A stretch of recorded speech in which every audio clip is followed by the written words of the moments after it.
Listen to the 48 Hours podcast for shocking murder cases and compelling real-life dramas from one of television's most watched true crime shows. Go behind the scenes of each episode with award-winning CBS News correspondents and producers in Postmortem, a weekly deep dive. Listen to 48 Hours wherever you get your podcasts. Inspired by the life of the savvy and ambitious Colombian businesswoman Griselda Blanco comes a new Netflix original limited series. Griselda tells the story of a devoted mother who, with her lethal blend of charm and relentless savagery, creates one of the most powerful cartels in history. Witness Sofia Vergara's captivating transformation into the godmother of the underworld. Griselda, now streaming only on Netflix. Burn again, burn again, burn again, ABCs.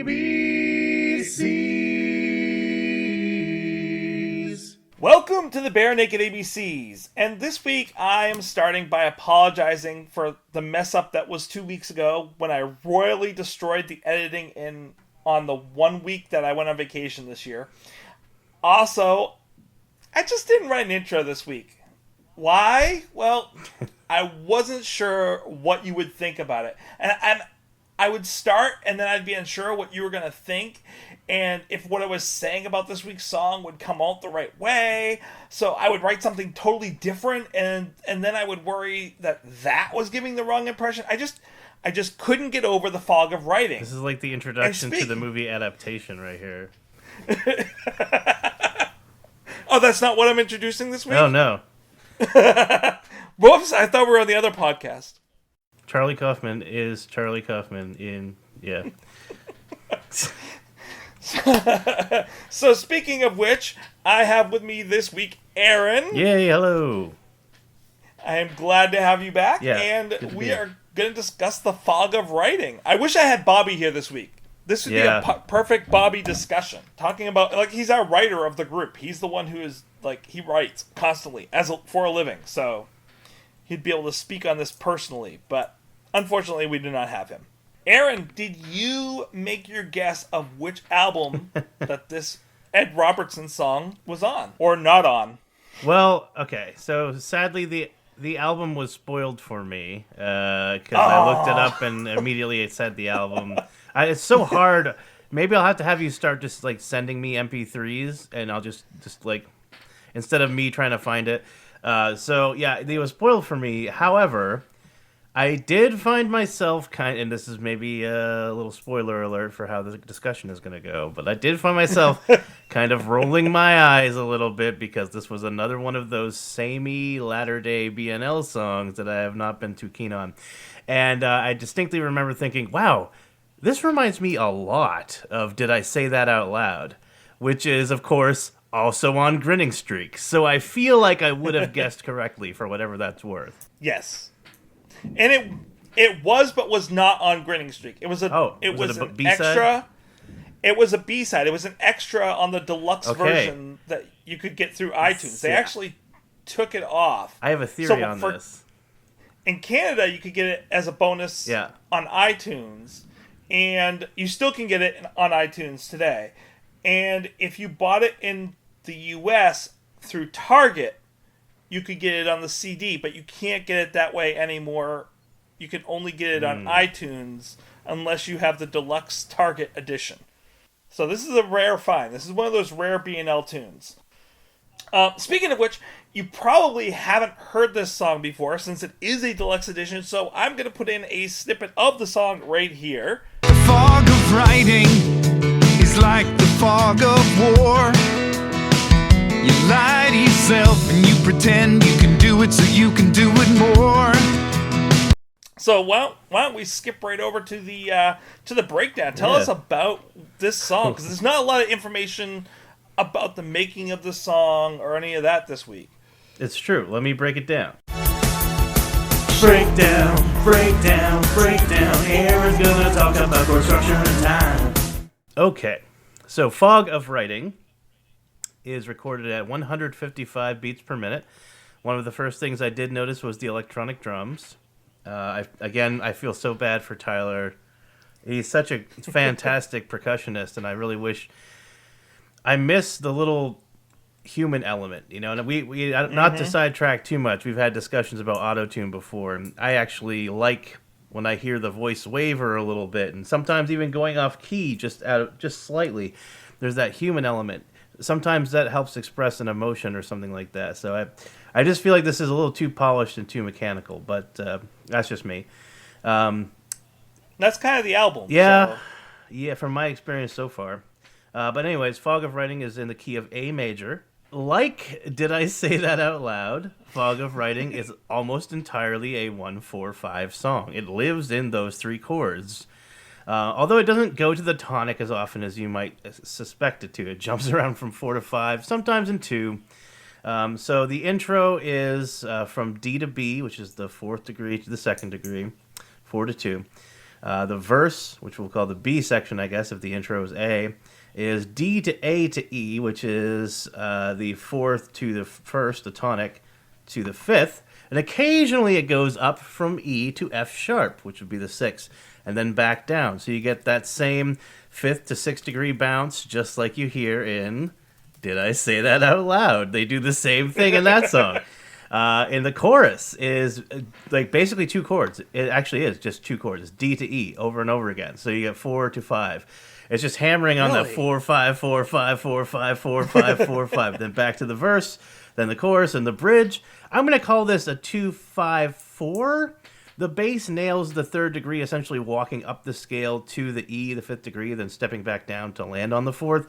But I'm not sure if I'd call it a passing tone or a true chord change. And I think you could adequately capture the feel with just B to E to D. So more or less a 2-5-4. So again, we're kind of jumping 2-5-1, 2-4-5-1. You know, it's just living in that. And it occasionally bumping up to hit the 6, but almost not really a chord change, just kind of featuring it. Back to the chorus changes, D to E, 4 to 5. So I would call this a short iteration of the C changes, the chorus changes. That in verse 3, which is B, and the chorus, which is C again. So you have an A, B, C, B, C, D, which is the bridge, C, B, C. Absibasibasa. The extent. By the way, if you've been listening for a while and you're wondering why I always do that, that's just a weird private joke that I picked up in music school because we would be like, oh yeah, it's ab kebab or whatever. That's A B C A B. So we just kind of do that. That's just a weird UMA thing. I'm not sure if other music schools do it too, but if anyone out there if that's is from UMA, I wonder if that's a Genesis thing or if Genesis got that because they're such big music nerds, obviously, and it's been going on that long. You're talking about Peter Gabriel's Genesis? Well, actually, I think it was it Peter Gabriel's Genesis when Abacab came out? Oh, or was that when? I want to say that was Phil Collins' era. Abacab. Yeah, that was like later. Hold on, Wikipedia. I want to say it was Invisible Touch, maybe. Wikipedia. Even. Yes, it was Phil Collins' era. Well, look, nothing against Phil Collins is actually, I think, an underrated musician. He gets a lot of grief, and I like to poke fun at him too every once in a while. But fantastic musician in his own right. I do prefer definitely. Gabriel era Genesis because I'm a music nerd. But anyways, rat hole. Anyways, there's no one. We need Michelle here to just like stare at me disapprovingly, and so I can shut up and then let someone else speak. But extended chorus. The extended chorus turns into like an outro, which when I first listened to the song and saw the length of it, because it goes intro, verse, chorus, bridge, chorus, kind of verse, chorus, right? So after that first bridge, which happens like maybe 2 minutes in, I don't think very much. It was like a 5-minute song. I was like, oh, maybe that's not the real bridge. Maybe that's a fake out bridge. Or maybe even they'll come back and hit that bridge again. Nope. Long outro, 4 to 5, pedaling on the D to E over and over and over and over and over again. And when the song ends, it ends on the 4th degree, which is so unsatisfying. I wanted to run over to the piano and play a loud, prominent A. If you're going to lean heavily on rock cliche, at least have the decency to resolve to the tonic at the end. No, after my analysis, I immediately went to listen to Did I Say That Out Loud again? And it's even in the same key. They're both in A major. And Did I Say That Out Loud also ends on the D, the fourth degree. So my theory, and it's interesting you said this was a B-side, I feel like at one point these two songs were one song. It's like a Siamese, it's like a conjoined twin song, right? And it started off as one entity, and then maybe somebody wanted to take it one direction, somebody wanted to take it another, and they're like, well, it's different enough, we could just make two songs out of it. I don't know, I'm just speculating here, but I do feel like I have my thoughts. We'll get to my thoughts in a few minutes. Okay, well that's pretty much all I have to say about it. I mean, if it sounds like I'm hating on it, I don't hate the song. It's just certainly compared to some of the high points of what I've heard previously, it just doesn't compare. And I think if I'd heard this one first, maybe some of this scorn would have been heaped more onto Did I Say That Out Loud, which I think, although I didn't love, I was pretty okay with. So I wonder how much of this I'm trying to be objective. I'm wondering how much of this is like me just kind of going, wow, this is the same song. Right. But, yeah. Well, go ahead. I really like Kevin's playing in this. Like, Kevin is doing a great job in the background tinkling on the keys, which I would agree. Doesn't happen in Did I Say That Out Loud. That's true. Like, I think that is sorely missing in that other song. This is interesting. You get this in this song that you did not get in Did I Say This Out Loud, which is the starting very simple and then adding in quickly the complexity with adding in the instruments as it goes along. I like that maneuver in music writing. Obviously you can't do it with every song, but I like it when I hear it, and it's meant to kind of build the song, and I love that. I think it's a good rocker. It has great harmonies. I love the weird guitar that's at the beginning of this song that we hear. I'll plug that in right here.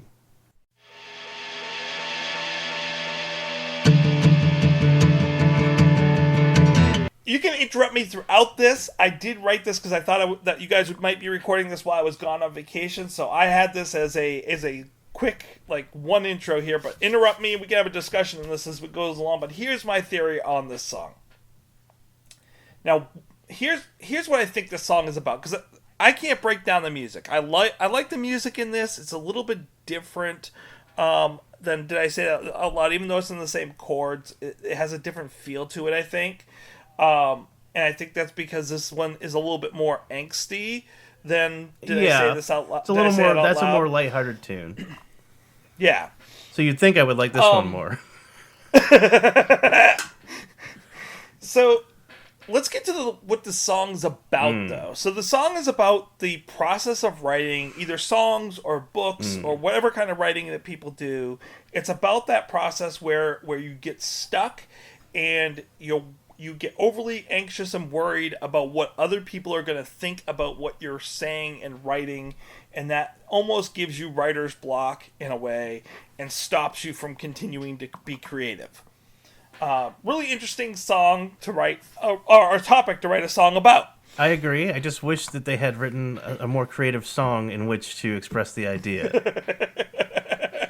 The music's the part that you have the difficulty and you with. know, honestly, Tracy, it's interesting that you're bringing this up, because as I was reading the lyrics, I did remember distinctly thinking, wow, the lyrics are way better than Did I Say That Out Loud. Like, the lyrics are definitely better. But for me, the music comes first, and I was just so bored. And maybe you would have been less bored had this come out. Exactly. Instead. I wish I'd heard this one first in retrospect. Right. I'm almost later on when we resequence this album at the end, when we've gone through all the songs, I almost might, even though I like Did I Say That Out Loud, I might sequence it so that this is in there instead of Did I Say That Out Loud, because I prefer this song over that song. For the lyrics alone. I might have to go back at the end of the year and we'll see if I'll revisit this one and Did I Say That Out Loud. But go ahead. Here's my theory on what this song means and why it didn't end up on the album. And just kind of follow along. You can even interrupt me, but I have a thought process kind of going here. One would think that the point of this song is to change the audience's mind. Right. After all, he says 3 times along I'll in the change song. your mind, yeah. Can I change your mind this song? Exactly. It's the uncertainty of the situational awareness experienced by the participants in military operations. He's talking about the fog of war, and he's comparing it to that. The term seeks to capture the uncertainty regarding one's own capability, and then about the assailant's capability and the adversary's intent, and then our own intent. And so it's a very complex type of thing. And so I think in writing it to the fog of writing, we have to do the same thing if we're going to make that metaphor. And I think he is doing that in this. He is comparing, in the first line, the difficulty of writing to the uncertainty that happens in war. That's a really strong first line, I think. It lets us know immediately where he's going, what this song is going to be about. Mm-hmm. The metaphor then wraps around the rest of the song, which is something he doesn't do in all of his songs. Like, he sometimes will slide away from the metaphor. He sticks through it the whole song. He appears to be saying that when he's writing a song, artists struggle with writing because they are never sure what they are trying to get across, if it will get across to people. Mm-hmm. Also, that artists, when they experience the writer's block, force themselves to believe that this song needs to be finished so that they can continue writing. The overt metaphor is that the writer is worried that they will be rejected or misunderstood. So he states plainly he wants to change our mind. But what is he trying to change our mind about? That leads me to the deeper meaning number one. Okay. I know I've said it before, but I think that more in this song than in anything else on this album, this song is about the loss of Stephen. Interesting you said that. That's where I was going with this, too. But continue, please. All right. The album before this was very cathartic. Now, I know you haven't listened to the full album, Aaron, but this was the one before this was one where Stephen had left, and there was a lot of sadness, a lot of anger, a lot of angst, a lot of worry. This is the repair album on several levels. In the first verse, he's explaining to the audience why he wrote that last album, going back and being misunderstood. I'll post it in here, but basically he's saying, You make things right, it makes some sense. You change the names to protect the guilty, and you change the tense. So he's going back and saying, this is why I wrote all those songs in the last album that maybe you didn't agree with, maybe you didn't like as much as our usual stuff. And the point of the song is to bring the intent of the writing to light, which is what the second verse is really all about, bringing light to the situation and making everything perfect to change our minds. But the third verse really bangs the point home. History is written by the victor, and when there is no victor, who controls the viewpoint? Leading back to the bridge / the end of the second chorus. Maybe I'll get to hold your heart again. He is literally begging us, the audience, to give the band another chance because he knows that neither side won, and both groups lost listeners out of this. Yeah. In the second verse, Ed is trying to say that he is worried after the loss of Stephen that B&L has lost the ear of its audience, figuratively, and he's hoping that with this album, this song, people will start to understand and open their hearts to the band. Ironic then that they chose not to include it in the album. Okay, go right ahead. I'm going to get to that. I am on my way of explaining why. But that's his first intent in writing this song, I think. But that brings me to the last deeper meaning, and this is why it's not on the album proper.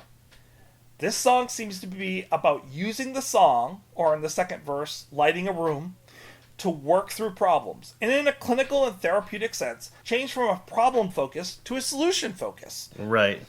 The song may even be melodic equivalent of solution-focused therapy, which is in many ways the theme of this whole album. So once again, the album before this was cathartic, especially certain songs. They are off burning off their anger and guilt and sadness and bargaining. This album is the resolution of all that pain, and this song in particular is Ed hoping that by writing more positively, he could start to heal through the process of just writing more positively. He even mentions that in the song. He starts it by writing it for the audience, thinking that he is writing it to change our hearts and minds. But the fog of war not only has to do with questioning your adversary's intentions, but then also your own. And it is the uncertainty of one's own viewpoint that makes the fog of war so dangerous in battle. And unintentionally, I think Ed healed himself with this album, and specifically the song. I think eventually, through the writing and recording process, as the song evolved, and with this view, listen to it and see if you can see how maybe the song changes as it evolves. he realized that it was really a song about him and his process. And I think then he realized it was really never for the audience at all. And he says, I've been taking all my time to make the best of me. He's come to the first phase of acceptance. So he didn't need to put it on the album, because while this encapsulates the whole album, the song was really for him all along. And that is why they left it off the album, but gave it as an extra. It kind of is a synopsis of the inside of the book on the inside flap. But it isn't needed because this song isn't for us in the end. It's actually for him. Interesting theory. Mine is still that this song evolved into "Did I Say That Out Loud?" and they used that. No, I kid. But I don't know. But Did I Say That Out Loud is much less poignant. But I like a lot of what you're saying. I didn't take it as far as what you were saying, but while I was looking at the lyrics, I did, obviously, the Fog of War reference is striking, and it reminded me of that Donald Rumsfeld quote where he said, there are known knowns, and there are known unknowns, and there are unknown unknowns. And as someone who has experienced writer's block, both from a fiction standpoint, from a prose standpoint, and from a musical standpoint, I can relate, because you don't know what is percolating in your subconscious until it spills out. So that's interesting. The subject matter is interesting. I like the lyrics better, as I said, than Did I Say That Out Loud. I have to compare this song to that one because musically they are so very similar in so many ways. But yeah, I think it's a shame this wasn't in the album proper, because I would have swapped this out with Did I Say That Out Loud? Perhaps. I don't know. It's interesting. They're so similar. I think as much as I'm joking when I say that, I do think that maybe one of the considerations was that they were very similar, and they didn't want them to both be. If you put these songs back to back, ooh, that would be bad on an album. Yeah, and here's the thing. Or if they, and this is another thought for us to look at later, if they had bookended. Yeah, I mean, that would be interesting, too, because maybe that would be, thematically, they could do something. Yeah. Like starting off the album with Did I Say That Out Loud, which is a strong song, and ending with this is a good thematic ending to that album. That might be interesting. I don't know. Maybe after this whole album is done, I'll, make a custom playlist and see how that strikes me. But I mean, as much as it probably sounds like I'm dunking on latter day BNL here, that is not my intent. I want to assure, not that I expect them ever to be listening to this podcast. We know you guys listen. Come on, please come on the show. No, but if they were to be listening, certainly it's not my intention to hurt anyone's feelings or belittle their music. I'm just happy that they are making music and contributing and putting that out into the world. And there is a lot of stuff from the latter day BNL. I think we had one that I did a while back. I can't recall the exact one, but I did one that was, I think, at least in the 4s. So, there are some songs that I really dig that they're doing. And I just think it took them a while to find themselves. It seems like maybe Fake Nudes was really a good step in the right direction. I'm looking forward to whatever else they might put out. But having said that, I just feel like so many other songs in this kind of time period, it's just very middle of the road, very basic pop rock construction. You take those building blocks and put them into place, and it's like a prefabricated house. You know what I mean? It's like everything's just there. It's like IKEA furniture.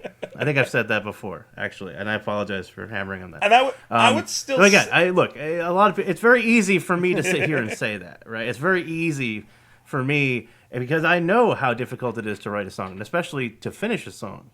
It is extremely difficult. I have probably sat down and tried to write about 300 songs in my life, and I've probably only finished about 50 or 60. So I understand that frustration, and that I tip my hat to BNL for having such an eclectic and varied catalog, and for being so, what's the word I'm looking for, prolific. And I have to interrupt. I would have to say, too, that... So, again... BNL songs, even the latter-day BNL songs, are, I would say, better than 90% of the music that's on the radio currently anyways. Or I even at that time was on the radio. In my opinion, their songs were better than most of the stuff that was out there, even though it wasn't getting radio play. Well, yeah, at the risk of sounding curmudgeonly. popular music has gone downhill. When you could turn on, again, now I'm going to sound like an old man, but when you could turn on the radio and hear Nirvana or Soundgarden or Smashing Pumpkins, or I don't even know, Stone Temple Pilots or any of that, that was an incredible time to be alive, and I'm very fortunate to have lived through that. But even looking back, I mean, I guess we tend to filter out a lot of the misses. It's easy for us to remember the good stuff, and the bad stuff sort of fades away. So I'm aware that I'm looking at this with rose-colored glasses, or perhaps rose-tinted earbuds. But yeah, I just feel like I haven't really listened in earnest to the radio in some time, and part of that is technology. We just have Spotify and iTunes and playlists and podcasts. But I don't know. Yeah, I just feel like I don't relate to the music that is popular on the radio in the past, even decade, really. And part of that might be just me getting older, hurtling towards 40. But, that's just my take on it. And I would agree. I like a lot of what I'm hearing. If I were to turn on the radio and hear BNL over, the latest pop diva or something like that, I would be happy to hear that. So, again, in all earnestness, yes, I don't like this song as much as a lot of the other ones, but that's just because I hold you guys to a really high standard. I've heard so much great music already. We're just in the F's still. I have so much to hear, and I'm looking forward to more of that musical journey. But yeah, ultimately, interesting song, interesting subject matter, interesting lyrics. But the construction of the song itself and the actual musical journey that it takes you on seems like it's treading water. All right, so put some numbers to that, Aaron. Let's see. This week's measurement is going to be how many books of The Art of War do you give this? By Sun Tzu? By Sun Tzu. How many Sun Tzu books do you give this song? Well, okay, so I had to go back. You know me, I'm always trying to compare my current ratings to previous ratings. I want to make sure I'm being fair and holding songs to the same standard. So what better song to compare this to than Did I Say That Out Loud? Which I know I'm just sounding like a broken record now, but it definitely struck me as a very similar song. So I went and listened to Did I Say That Out Loud. I liked elements of that more, but I also liked elements of the lyrics of this more. So at first I was like, well, I can rate it lower, or maybe I can rate it just a little higher. But I think there would be nothing more appropriate than for me to rate it the exact same as I rated Did I Say That Out Loud? Because ultimately, if you did like a filter right where Ed's voice sits and just filter out the lyrics, I probably couldn't tell you which one was playing without really scrutinizing. So to be fair as I can, I'm going to give this 2.8 Art of Wars out of 5, which was the same as I rated Did I Say That Out Loud? I like this more than you did. I will say that I'm looking at my score that I gave Did I Say That Out Loud? Mm-hmm. And I will say I like the lyrics of this better. Based on my take of it and what I thought this song was about, because of the take I had for this song, I like the lyrics of this more. I like that it, in a lot of ways, sticks to the metaphor throughout the whole thing. It's a rocker. It's not poppy and put you in a good mood type of thing.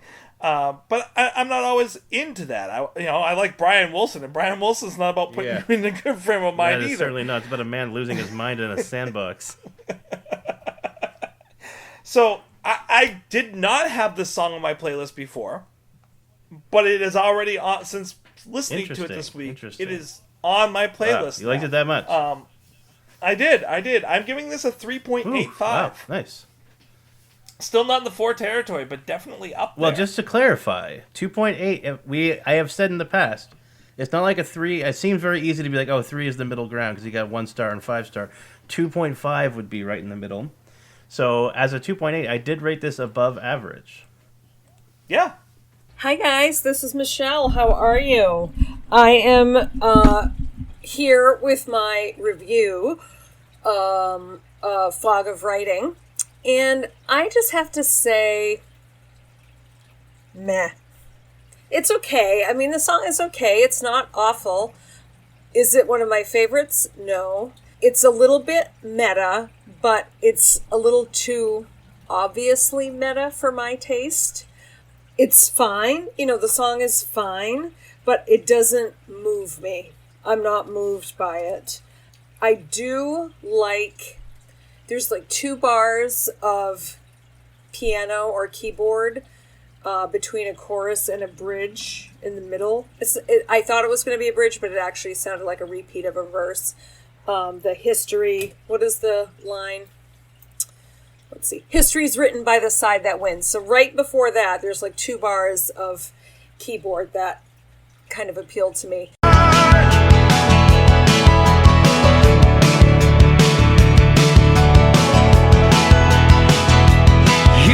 And actually what I loved about this song was the sound of the outro. It had that sort of early to mid 80s feel, which I loved. So that was kind of cool.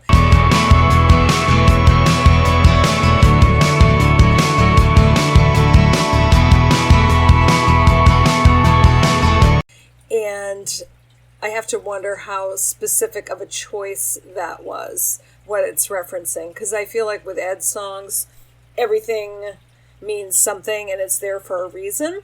So I don't know if he's referring to something from the 80s or to someone from the 80s, or if this is just a song about, like the song Who Needs Sleep, which they, that was their one and only tour song that they wrote. I wonder if this is like that, like this is a song to break writer's block. I don't know.